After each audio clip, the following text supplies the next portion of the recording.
தமிழகத்திற்கு தண்ணீர் தர முடியாது என கர்நாடகா திட்டவட்டமாக அறிவித்துள்ளது. தமிழகத்திற்கு இன்று தொடங்கி 3 நாட்களுக்கு காவிரியில் தண்ணீர் திறக்க உச்சநீதிமன்றம் கர்நாடகாவுக்கு உத்தரவிட்டது. இது தொடர்பாக பெங்களூருவில் இன்று மாலை கர்நாடக அமைச்சரவை குழு கூட்டம் நடைபெற்றது.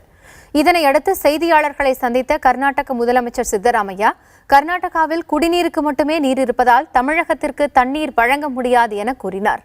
மேலும் சட்டப்பேரவை தீர்மானத்தை வைத்தே முடிவுகள் எடுக்கப்படும் என்று கூறிய அவர், நாளை டெல்லியில் நடைபெறும் கூட்டத்தை தொடர்ந்து முடிவுகள் எடுக்கப்படும் என்றும் தெரிவித்தார். முன்னதாக காவிரி விவகாரத்தில் உச்சநீதிமன்றம் பிறப்பித்துள்ள உத்தரவு குறித்து பெங்களூருவில் இன்று காலை அனைத்துக் கட்சி கூட்டம் நடைபெற்றது. கூட்டத்தில் முதலமைச்சர் சித்தராமையா மற்றும் ஆளும் காங்கிரஸ் கட்சியின் முன்னணி தலைவர்கள் பங்கேற்றனர். பாரதிய ஜனதா, மதச்சார்பற்ற ஜனதா தளம் கட்சியைச் சேர்ந்தவர்களும் கலந்து கொண்டனர்.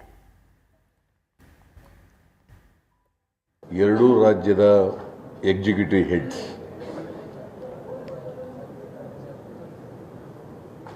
ಅವ್ರನ್ನ ಕರೆದು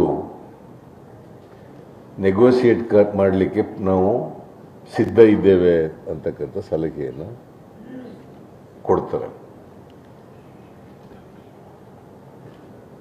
ಅದಕ್ಕೆ ಸರ್ವೋಚ್ಚ ನ್ಯಾಯಾಲಯದ ನ್ಯಾಯಮೂರ್ತಿಗಳು ನಾರಿಮನ್ ಅವ್ರನ್ನು ಕೇಳ್ತಾರೆ, ಮತ್ತು